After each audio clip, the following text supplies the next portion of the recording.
बच्चों, हम इससे पहले साक्षात्कार की जो विधि है उसका अध्ययन पूर्व में हम कर चुके हैं। साक्षात्कार सामाजिक अनुसंधान तथा सर्वेक्षण के अंतर्गत तथ्य संकलन की एक प्रमुख विधि है।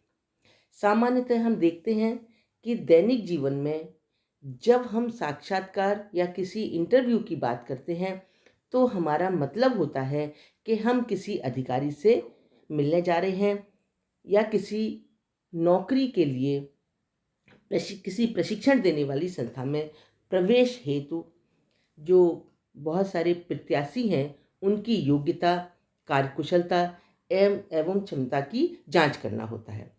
किंतु हम बात कर रहे हैं यहाँ पर समाजशास्त्र में। समाजशास्त्र में साक्षात्कार विधि का एक अलग अर्थ है, क्योंकि समाजशास्त्रीय दृष्टि से साक्षात्कार एक ऐसी प्रक्रिया है जिसमें साक्षात्कारकर्ता एवं सूचनादाता के मध्य किसी विशेष उद्देश्य को लेकर आमने सामने की स्थिति में वार्तालाप, उत्तर प्रत्युत्तर होते हैं। यह एक मनोवैज्ञानिक स्थिति है जिसमें साक्षात्कारकर्ता और सूचनादाता एक दूसरे के निकट आते हैं और वार्तालाप करते हैं। साक्षात्कार का अर्थ, परिभाषा, साक्षात्कार के प्रकार, इन सब की हम पहले चर्चा कर चुके हैं। आज हम बात करेंगे कि साक्षात्कार की प्रक्रिया क्या है।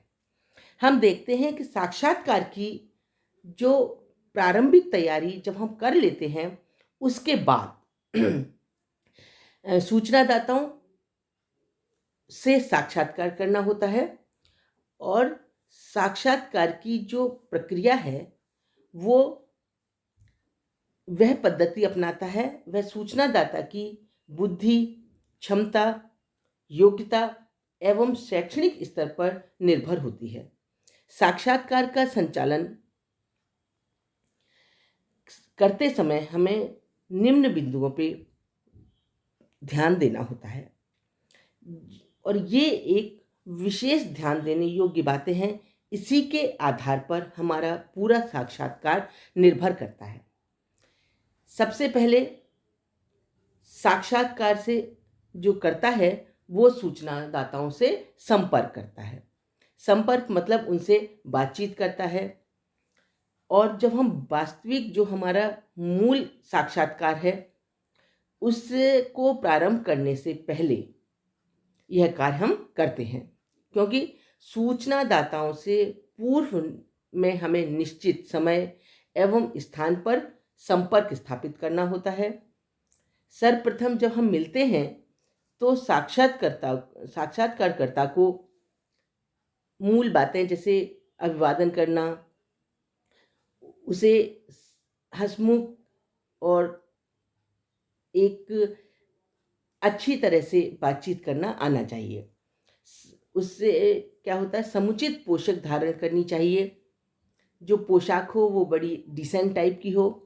यदि उसके पास कोई अपना परिचय पत्र है तो उसे भी उन्हें दिखाना चाहिए, जिससे उसका एक सूचनादाताओं के ऊपर एक अच्छा प्रभाव पड़ता है और उन सब बातों पर सूचनादाता जो प्रभावित होते हैं और अपनी एक विश्वास कर लेते हैं कि ये क्या है, जो साक्षात्कार करता है वो हमारी सूचनाएं किसी तरह भी इधर उधर नहीं पहुंचाएगा, इसका गलत उपयोग नहीं करेगा और वो अपनी सही सूचनाएं उसको प्रदान करते हैं। तो जब हम सूचनादाताओं से संपर्क कर लेते हैं, बातचीत के लिए हम तैयार हो जाते हैं, तो हम दूसरा काम है हमारा उसका उद्देश्य बताना। कि सबसे पहले हम जब किसी को कोई बात पूछते हैं या किसी से कोई सहयोग मांगते हैं तो हमें निश्चित करना चाहिए कि अपने उस सूचनाओं का उद्देश्य क्या है। तो अब जो जो साक्षात्कार करता है वो दूसरा उसे अपने उद्देश्य बताता है कि किस उद्देश्य को लेकर हम आपसे ये तथ्य जो है संकलित कर रहे हैं, आपसे जो सूचनादाता हैं वो सूचनाएं किस लिए प्राप्त करना चाहते हैं। तो जो साक्षात्कारदाता को अपने अध्ययन का उद्देश्य बता देना चाहिए। जिससे अनुसंधान करने वाली संस्था और विषय के आदि का पूरा उल्लेख कर देना चाहिए, ताकि वह यह जान सके कि उसके द्वारा दी गई सूचना का कोई दुरुपयोग नहीं होगा और वो उस पर पूर्ण रूप से विश्वास कर सकता है और अधिक सहयोग देने के लिए तैयार हो जाता है। जैसे जो साक्षात्कार करता है वो किसी विशेष समस्या के समाधान के लिए उस उद्देश्य से वो अपना जो है साक्षात्कार कर रहा है, तो वो उसमें पूर्ण रूप से सहयोग देने के लिए तैयार हो जाते हैं। अब तीसरी बात आती है सहयोग की प्रार्थना, कि वो तो अपना सहयोग देने के लिए तैयार हैं, लेकिन इससे पूर्व में हमें क्या करना है, उनसे पूर्ण रूप से सहयोग प्रदान करने की प्रार्थना करनी है। कि भाई अनुसंधान का जो उद्देश्य बताने के बाद क्या करता है, साक्षात्कारकर्ता को अध्ययन में सहयोग देने की प्रार्थना करता है और करना चाहिए। इसके लिए उसकी प्रशंसा भी की जानी चाहिए, है ना। उसे ये भी कहना चाहिए कि आपके सहयोग के अभाव में हमारा अनुसंधान कार्य पूर्ण नहीं हो पाएगा, क्योंकि ये रियलिटी है, ये सत्य है कि जब तक हमें पूर्ण सूचनाएं प्राप्त नहीं हो पाएंगी तब तक हम अपना कार्य को आगे नहीं बढ़ा सकते हैं। इसलिए सबसे पहले हमें उद्देश्य बताने के बाद सहयोग की प्रार्थना करनी है और उनसे ये अपेक्षा करनी है, उन्हें अपने उसके बारे में सब बताना है कि हमें किस तरह से आपके सहयोग की आवश्यकता है और आपका सहयोग हमारे लिए कितना महत्वपूर्ण है, कितना अनिवार्य है। आपका सहयोग अनुसंधान के लिए अति आवश्यक है। साथ ही उसे यह भी विश्वास दिलाना पड़ेगा हमें कि उसके द्वारा दी गई सूचनाएं गुप्त रखी जाएंगी एवं उद्देश्य, जो अध्ययन का उद्देश्य है, उसकी विशुद्ध वैज्ञानिक है। बिना इसके हमारा कार्य आगे नहीं बढ़ पाएगा। हमें उस तरह की पूरी जानकारी उसे देनी चाहिए। अब हमें जब ये तीनों बातें हम कर लेते हैं तो इसके बाद हमें जो है उसके वार्तालाप प्रारंभ कर देना चाहिए। उससे अपनी जानकारी, अपने प्रश्नों के उसको सामने रखना चाहिए और अपनी सूचनाएं प्राप्त करनी चाहिए। उपयुक्त बातों के बाद सूचनाओं के विषय में संबंधित वार्तालाप प्रारंभ किया जाता है। जैसे विभिन्न प्रकार के उसमें प्रश्न पूछे जाते हैं। प्रश्न करते समय हमें ये ध्यान रखना चाहिए कि प्रश्नों का क्रम सही हो। जैसे प्रश्न विषय से संबंधित हों, उनकी भाषा सरल हो तथा प्रथम ऐसे प्रश्न न हो जिससे सूचनादाताओं को कुछ क्रोध आ जाए, कुछ गुस्सा आ जाए अथवा जिनके उत्तर वह टालना प्रारंभ कर दे। जैसे प्रश्न आदेशात्मक ना हो, उपदेशात्मक ना हो।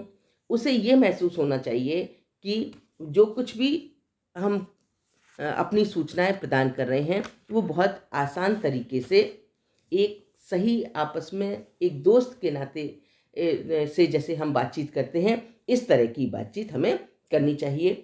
और उसके बाद पथ प्रदर्शक भी नहीं हो, जैसे बहुत उद्देश्य देते हो कि ऐसा हमें करना नहीं चाहिए, ऐसा करने से ऐसा होता है, इस तरह के प्रश्न हमें उनसे नहीं करने चाहिए।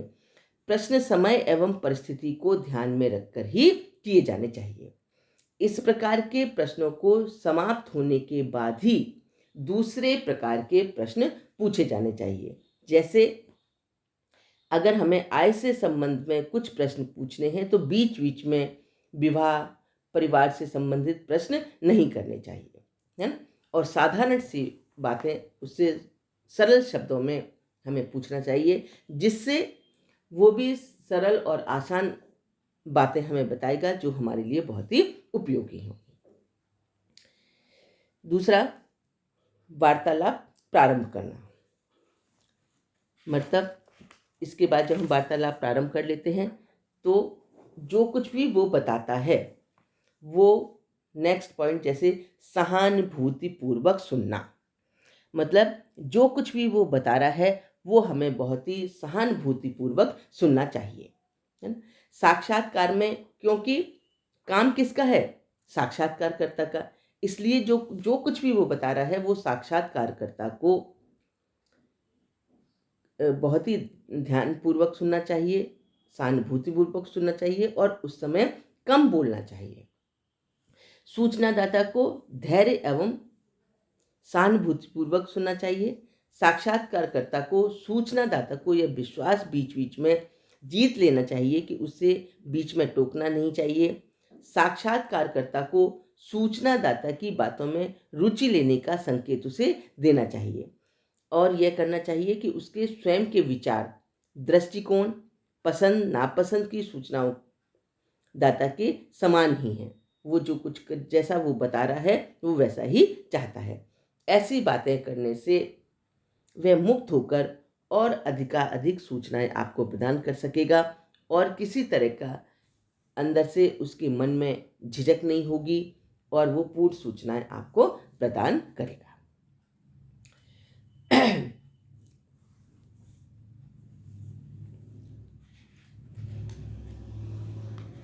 उसके बाद है उचित एवं समयानुसार साक्षात्कार के प्रश्न।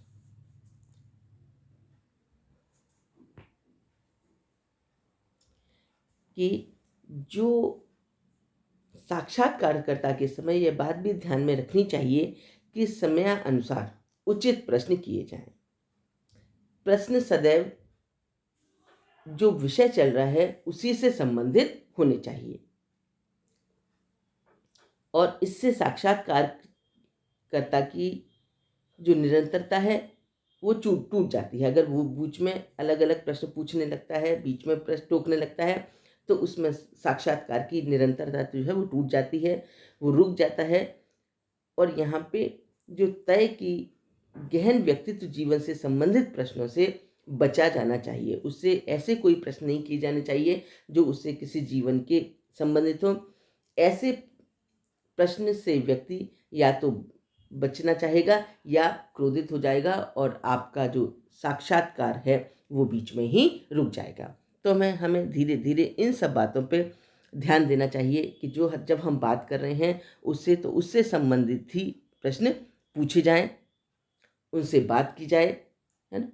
उनसे ऐसे प्रश्न पूछे जाएं जिससे कि वो किसी तरह से क्रोधित ना हो, किसी तरह की कोई बात ना उसको कष्टदायी हो और वो हमारे जो साक्षात्कार है वो पूरी तरह से अच्छी तरह से हमें दे सके। धन्यवाद।